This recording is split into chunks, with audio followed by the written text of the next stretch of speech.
आज एआईसीसी के इस प्रेस कॉन्फ्रेंस में देशव्यापक जो एक आंतरिक सुरक्षा का विषय पिछले कई महीनों से और पिछले 2 सालों से विशेषकर एक चिंताजनक स्थिति उत्पन्न हुई है, उस पर एक और नई पहलू की कावियाद और शुरुआत हुई है। आंतरिक सुरक्षा एक ऐसा मामला है जिस पर कोई भी समझौता नहीं किया जा सकता, लेकिन जो खुलासा पिछले हफ्ते हुआ है कि मध्य प्रदेश के एंटी टेरर स्क्वाड ने खुलासा किया है आईएसआई के नेटवर्क के बारे में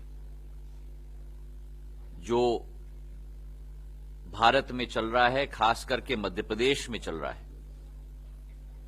और इस खुलासे का जो anti terror squad Madhya Pradesh के ऑफिसर हैं, चीफ संजीव शामी जी ने किया था।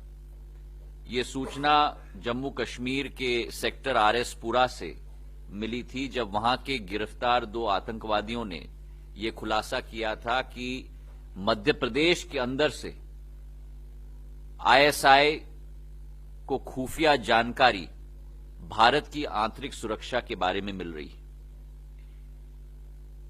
एंटी टेरर स्क्वाड ने 11 लोगों को गिरफ्तार की थी और उनसे अत्याधुनिक उपकरण मिले हैं। लैपटॉप मिला है, 50 मोबाइल फोन मिले हैं, 3000 सिम कार्ड मिले हैं, 50 सिम के बॉक्सेस मिले हैं। और इसके जरिए इन देशद्रोहियों ने, इन जासूसों ने केवल हमारे आर्मी इंस्टॉलेशंस के फोटोग्राफ नहीं लिए हैं, लेकिन उसके अलावा जितने भी हमारे आर्मी के ऑफिसर्स हैं उनकी तहकीकात की है, आर्मी के सभी मूवमेंट्स की ट्रैकिंग की है। और ये तीनों सूचनाएं, आर्मी कैंप्स के फोटोग्राफ, आर्मी ऑफिसर्स की तहकीकात, जानकारी, नाम, पता, आर्मी की हिस्ट्री, आर्मी के सभी मूवमेंट्स, इस जासूसी नेटवर्क के आधार पर पाकिस्तान के आईएसआई नेटवर्क को और एजेंसी को सारी सूचना इस जासूस के नेटवर्कों के द्वारा दी गई। आश्चर्य की बात है कि जब इनको पकड़ा गया तब यह सूचना भी निकली कि यह सिस्टम अब देशव्यापक हो चुका है आईएसआई का, और 4 बड़े शहरों में कम से कम 30 टेलीफोन एक्सचेंज स्थापित हो चुके हैं इस खुफिया जानकारी को देने के लिए।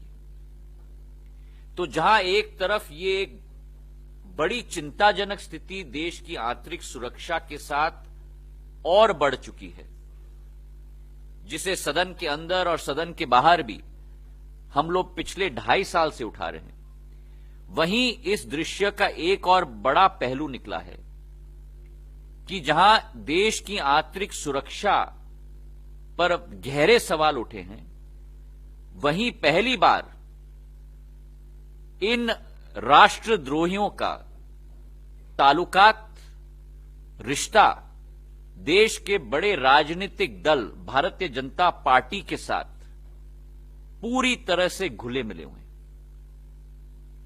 तो ये सर्वविदित करता है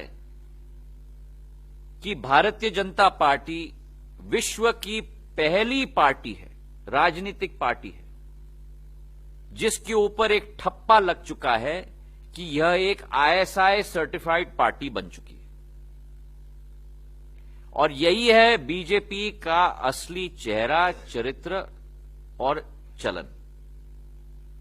कम से कम 3 शख्स इन 11 में से सीधा तरीके से भारतीय जनता पार्टी के साथ जुड़े हुए हैं।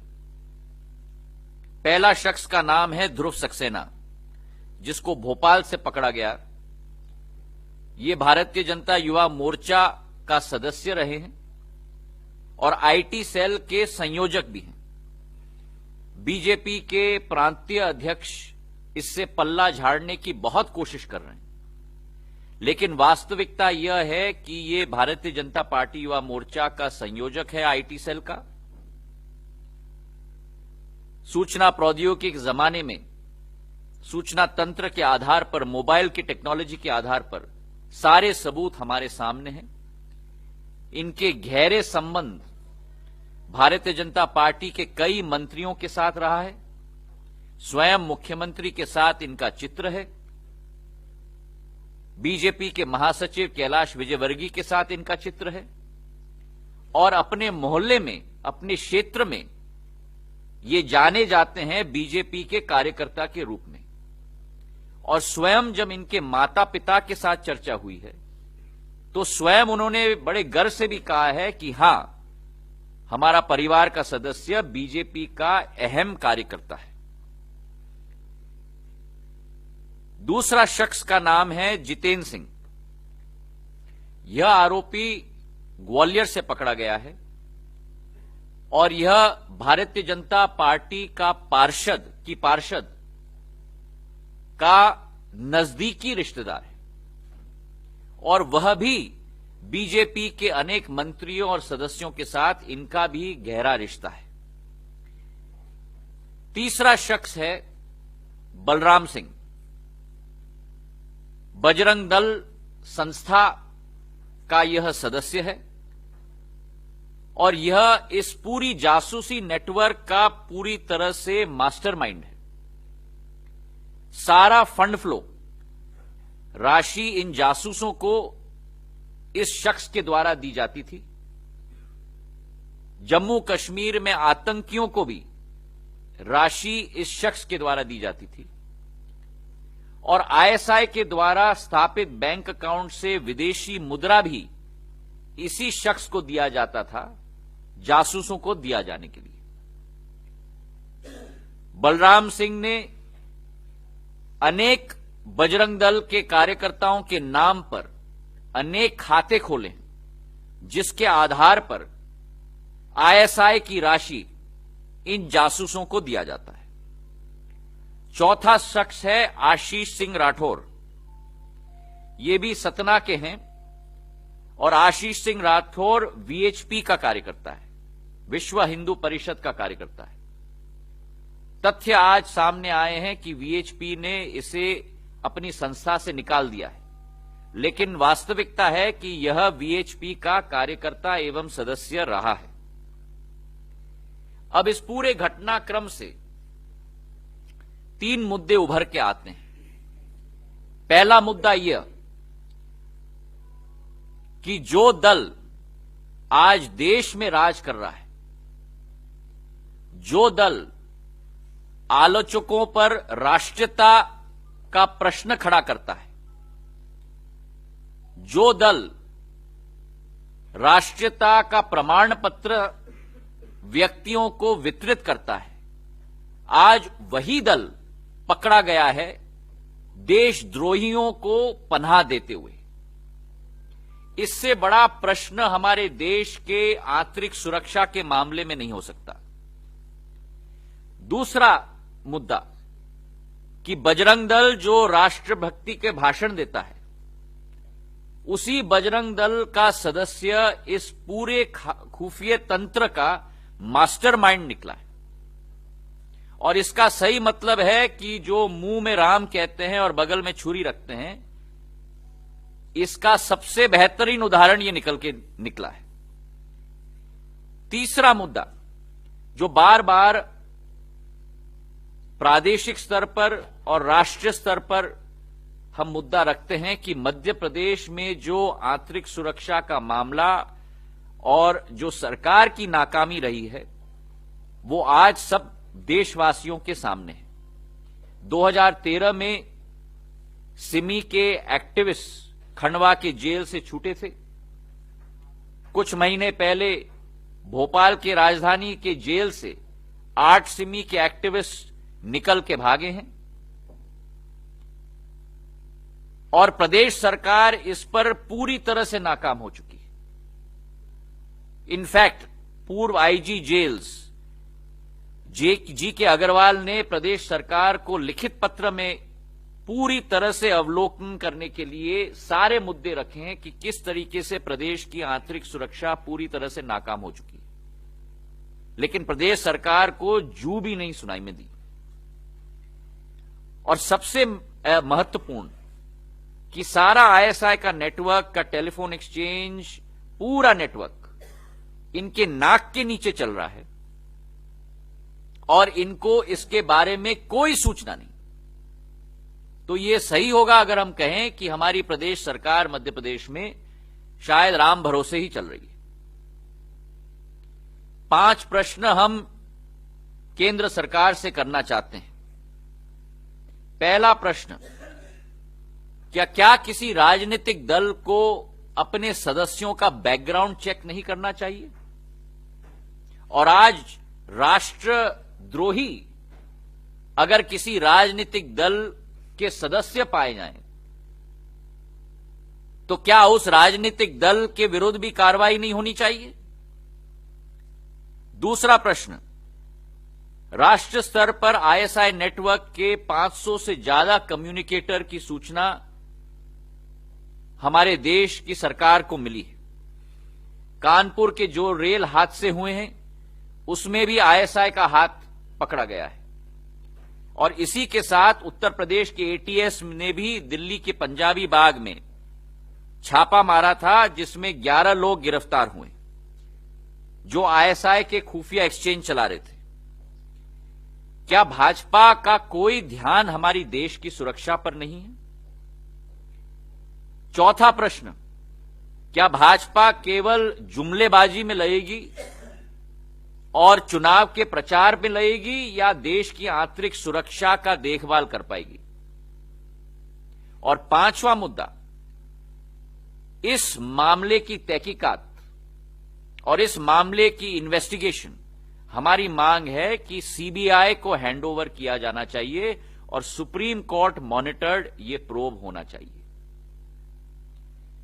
असलियत यह है कि आज देश की सुरक्षा को पूरी तरह से कॉम्प्रोमाइज भारतीय जनता पार्टी ने कर लिया है और भारतीय जनता पार्टी के अंदर ही देश के विपरीत अंदर ही अंदर दीमक लग चुका है, जब इनके नाक के नीचे ही ये सब कार्य हो रहा है। तो जैसे हमने पूर्व में भी कहा है कि भाजपा के 2.5 साल पूरा देश बेहाल।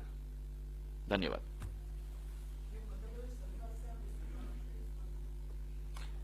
ये मध्य प्रदेश सरकार को अपने गिरबान में जरूर झांकना चाहिए कि जब इतना बड़ा नेटवर्क मध्य प्रदेश के अंदर चल रहा है आईएसआई का, जब सिमी के एक्टिविस्ट बार बार जेल से छूट रहे हैं, तो मध्य प्रदेश की सरकार की आंतरिक सुरक्षा का मामला तो पूरी तरह से मिट्टी पलीत हो चुकी है। तो ये निर्णय जरूर उनको अपने आप लेना चाहिए।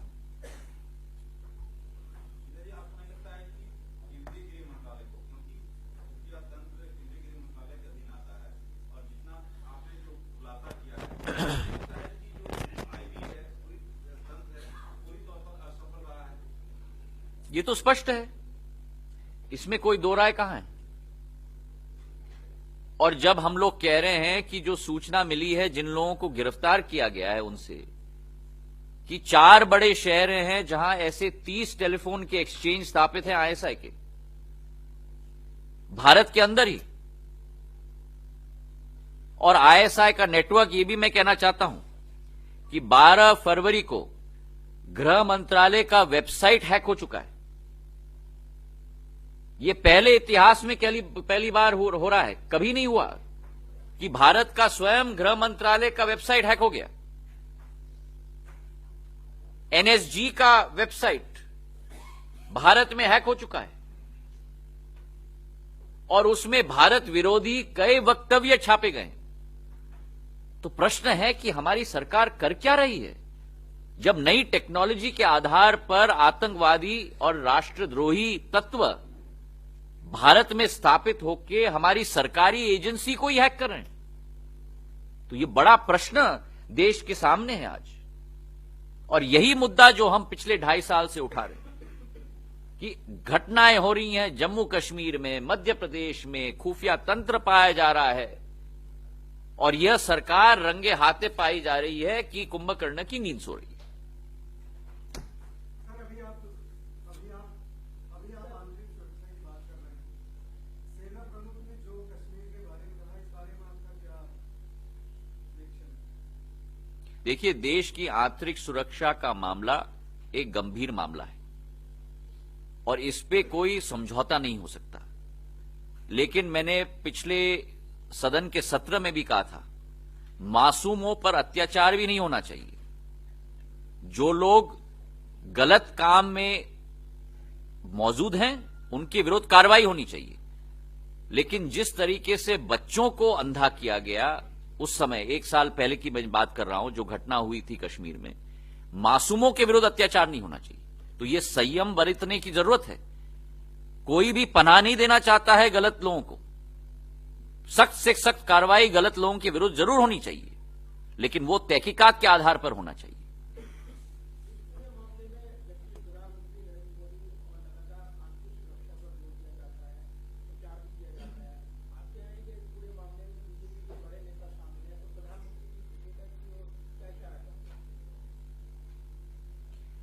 बीजेपी और प्रधानमंत्री तो केवल जुमलों पर अपनी बात रखना चाहते हैं। 4 फरवरी को मीरठ की सभा में, और ये मामला राष्ट्रपति अभिभाषण के समय भी मैंने अपने वक्तव्य में उठाया था, सर्जिकल स्ट्राइक में उन्होंने वक्तव्य दिया था मीरठ में कि सर्जिकल स्ट्राइक पाकिस्तान की धरती पे हुई।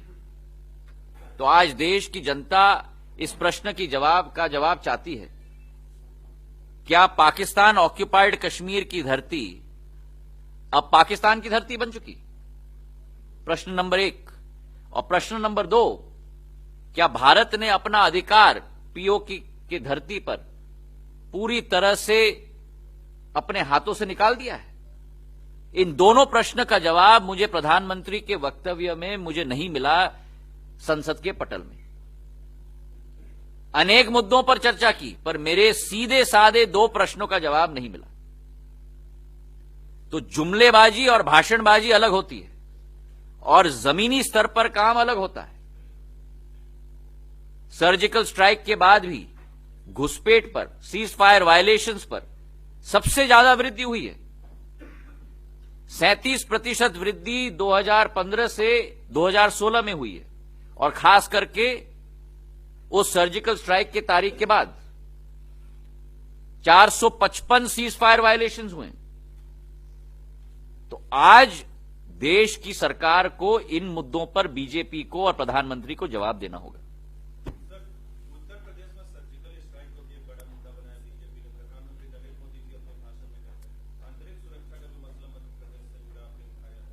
क्या इसको उत्तर प्रदेश के 5 चरण के चुनाव या बाकी जो 19 के बाद के जो 4 चरण है उसमें बड़े मुद्दे के तौर पर उठाएगी कांग्रेस? आंतरिक सुरक्षा इस देश के हर एक नागरिक के साथ जुड़ा हुआ मुद्दा है, तो उसके हर एक पहलू को कांग्रेस पार्टी उठाएगी। अगर आंतरिक सुरक्षा के मुद्दों पर हम पूरी तरह से विफल हो जाएं, तो फिर देश की प्रगति और विकास कैसे हो पाएगी? यह एक अहम मुद्दा है जो मैं समझता हूं कि हर मंच पर पार्टी के द्वारा उठाया जाएगा।